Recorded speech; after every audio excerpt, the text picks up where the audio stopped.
FEMA has really started looking at procurement and the financial side of the grants and how you do procurement. So we are looking, as I mentioned before, we're looking at organizing some procurement trainings starting for after the new year. So that's after the application period is closed, but before you guys would get awarded the grants. State procurement actually, which they're allowed to, does not adhere to all of the federal procurement requirements. They have, at the state, they're allowed to make some exceptions to that to relax some of the regulations. But this is a federal grant with federal funding, and so you must comply by the federal requirements for procurement, even though the state makes an exception or your local code makes an exception. This little brochure I've handed out for you, it's a flat page. You can fold it into a brochure if you want to. It's just a little trifold. This was created by FEMA for a different grant program, for their public assistance grant program, which is money that people get after disasters to fix properties, but the principles in it are the federal requirements and procurement issues, and they're applicable to all the grants. So we're going to use this and some of the state stuff and hopefully come up with some of our own materials to have that we can hand out, but for now this is probably one of the easiest and best references you have to help you with some of those federal guidelines that you need to follow. So the first part of it is standards. You're required to follow your own procurement policy. So whatever your agency, your state, your community, the procurement policy that you have to follow that when you're doing procurement, so whatever those procedures are, and the state laws. And then it says, and conform to procurements to federal law and regulation in the 2 CFR. So it's one of those that you have to follow your own, but if the federal laws are more strict, you have to do the more strict parts in the federal laws. So comply with your own and then do the more stringent. You can't say, well, our policy or state policy is this, because that's not going to fly. It's federal money for a federal grant, so you have to make sure you follow the federal policies. Now, some of the issues and the things you're going to want to focus on is your method of procurement, how you're going to go about it, the types of purchasing. Federal requirements have things in there, and they're listed in this brochure, some of the common issues that they have with procurement methods, or they list the requirements in here. So yeah, in the centerfold, what procurement methods can non-state applicants use? And it talks about that in there. So depending on the size of what you're procuring, there's some different levels of requirements or what things you can and can't do. And then as well as documentation. So the lovely little exceptions now that's part of the federal requirement but not the state is ensuring that when you're doing procurement or looking for bids, you have to outreach to minority and women-owned businesses, small businesses, all of those. The state said that's really difficult to document, it's too hard, so state procurement doesn't require you to do that. Federal procurement still does. So what do non-state applicants need to document in the contract file? So this is a really good thing that gives you a brief outline on how you can document those efforts that you've made. It could just be a matter of putting a Word document or a PDF in the contract file for those things that you've procured. Tells you what to put in there. We're going to go a little bit over that, but one is like, why did you choose this procurement method? Why did you choose this type of contract? Why did you choose or reject a certain contractor that bid on something? And the basis for your contract price. So basically, if you write up a document and you answer all of those questions in there, on this page, it's this far column over here that talks about the steps that you can take to show that you've done that. It gives you suggestions on what to do. Sometimes it's a matter of just reaching out to the SBA, making sure that you've advertised it enough, and then ways that you can document that as well. I'm not going to require this when we do our grant closeout. I don't need that information when I give you your reimbursements. But if you're ever audited and they come back to look at your contract files, that's what they're going to look for. And we've had some people who have lost out on engineering costs or had grants reduced because they followed their procurement policy, but something in their procurement policy violated the federal regulation. And thus, any contractors they used that they procured in that way were then disqualified from a cost that they could use the funds for. So I've talked to a lot of people. People keep calling me all the time wanting me to read over their contracts, make sure they'll be okay, give them advice. And I am not a procurement specialist. I am not a FEMA auditor. I cannot ever, never ever be able to tell you, oh, you're going to be fine, everything looks good. All I can say, because that's the major liability, all I can say is These are the regulations, these are the suggestions. Follow them, make sure you follow them, make sure you follow the regulations, and you should be okay. I'm happy to give a brief overview if you just want me to look at something that you're going to publish or put in and say, hey, do you think I missed anything? I'm happy to do that, but I will never ever be able to tell you everything's okay and yeah, you're good, you'll never be audited or be in trouble. So I know that people want me to, but if you send me a 300-page contract, I'm not the expert that can comb through it and make sure everything's okay in there. So this document, we will do some trainings with state procurement to kind of help people better understand kind of the levels and the roles between local procurement policy, state and federal, and how they play together, and try to give some more advice on how to do this. Let's see, look at some of these. So we talked about this small minority-owned women's enterprise and sole source contracts. That's something that we have a lot of here in Utah, especially in rural areas.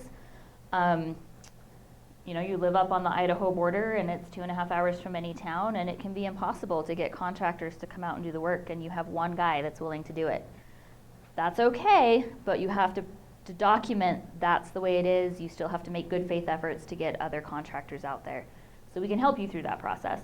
But just know that just saying and not documenting, well, this is the guy we always have do it, even though you've had decades of experience knowing that no one else is going to come out and do it, we still kind of have to go through the checklist for each of your grants. And that's just to protect you in future. You don't want to be audited and then have to give your money back on a technicality because you didn't put a notice with the right wording in a paper. And then these are the six frequent non-compliance issues. Those are also listed in here on the first page. If you open the trifold on this side of this page, it just talks about some of the things that people frequently get in trouble for. And so read through those, see if there's any of those issues in yours.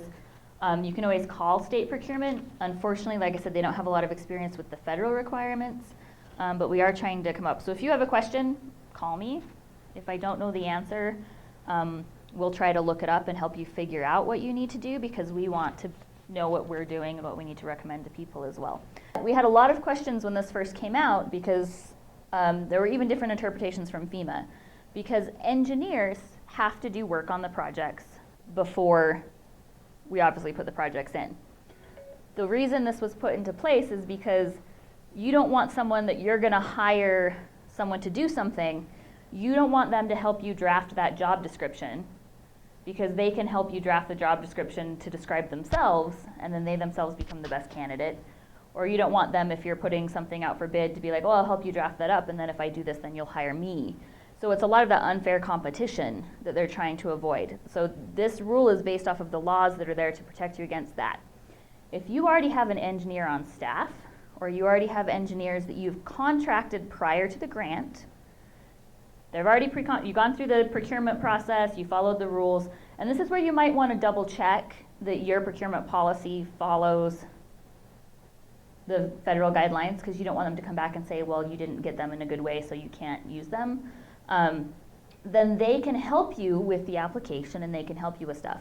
It's just someone, if you're going to put something out to bid, like the construction, or if you're going to hire someone to write the grant for a plan, like you're going to hire someone to write your plan, but you're not going to do that procurement policy process until after you get the award, you do not want them to help you with the application. Like, you can't have that contractor come in and help you. You can get bids, you can get estimates, but like where it comes into conflict is when you have someone you're going to have write your plan and they come in and they do all this wonderful application for you, and they'll be like, oh, I'll help you do the application, because then it's kind of a, I'm going to do it so that then you'll pick me when we go into the bid. So you've got some favoritism or unfair advantage there. So don't freak out about the engineers. Just make sure if you could even hire someone to do your plan beforehand. You could put it out and say, hey, this is a grant dependent position, but if we get this grant, we need someone to write our plan, and part of the contract is for them to write the application for you and then do the plan after, but you do the procurement process beforehand, and it's all together. So just avoid that. This thing's going out to bid after we get the award, and then that person is heavily involved in helping you with the application process or other things, because then that's when it looks a little iffy. Yeah, so I think estimate bids are separate, because you're not calling them and saying, they're not They're not writing the grant application. They're coming up with a project, asking for their costs. Yeah, because you need data in order to come up with a good estimate. But you just call and say, hey, this is the type of project we're doing, here's the parameters, what would you charge us to do this? That's not them helping you with the application. But if you're like, oh, help us come up with the description that we're going to put in the paper to get the bid for the contractor that's going to come in and do it for us, then that's bad because they can put in there, well, they have to have this type of equipment and they're the only person in the area that has that equipment, you know, stuff like that. So we didn't put the limit on there because what we don't want, and you guys, we can tell you kind of an average reimbursement just so you know. Brad, I think, knows the numbers better than I do, but we didn't want to put the limit up there because then what happens sometimes, and we have this because we have some plan grant writers or plan writers or BCA people that they know will reimburse up to a certain amount, so they charge you that full amount. So we don't want that to happen, but. And it varies depending on how complicated your project is. Some Yeah. projects are super simple. I think the super easy one, 2,000 to 3,000. Yeah. And then more difficult grants. What, like 4 to 6 or something? Yeah, closer to 7. Yeah. So a lot of it, because the BCA, you pick the type of project, and then just like the application, like when I said if it's a property acquisition, just talk to me, because it's way too much for me to put up here. So if you're doing property acquisition or some other things, or there's a project that FEMA doesn't have a pre-scripted formula already put in the BCA, so the engineer has to like make stuff up and configure it and redo the formulas, that just takes a lot more time and effort. So, but yeah, I mean, if someone's charging you $15,000 to do a BC, no. Yeah, and if it's a super simple one and they still charge you 7 or 8, like we might question, like this was a standard formula, it took an hour, why are you charging this much? So, I was going to say on the NOI, I meant to put a slide up here and talk about that earlier, but I didn't. So the application opens October 1st. You need to have the application completed and filled out in e-grants so that we can evaluate them by December 7th. And then, of course, it closes January 31st. The NOI is not the full application. You don't need all this data. We simplified it this year. We created a simple, fillable online form. Just ask you some basic questions. You know, how much do you think it will cost? And we're just trying to get an idea if it's thousands or millions or what's the project, your information and kind of what your approach is. Try to get that to us before the application period opens. We will resend you the link for that form when we send this class information out. And like I said, that it shows up on a single spreadsheet for us. It helps us keep track of who's interested in applying. Also helps us to make sure if you're applying for something that's more complicated or requires something a little bit more, that we can get you that help before the deadlines approach. So just try to get that done. Even if you don't have all the information, that's fine. Just fill out what you know. It's just basic, simple questions. You don't have to have the engineering drawings. You don't have to have all the answers. Just say, hey, we're interested in doing this. This is kind of what we know, you know, and then we can reach out and make sure you have all the proper information. So.